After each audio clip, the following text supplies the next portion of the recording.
అక్షర భిక్ష క్రింది పట్టికలో నున్న 9 గళ్లలో మనము వరుసగా మూడక్షరముల తెలుగు పదములను నిర్మించవచ్చును.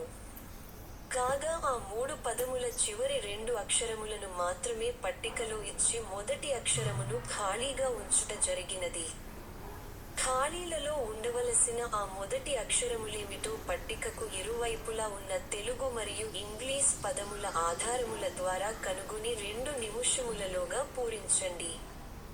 ఒకవేళ 2 నిముషములలోగా మీరు పూరించలేని ఎడల అటుపై మేము పూరించి సమస్యను పరిష్కరించగలము.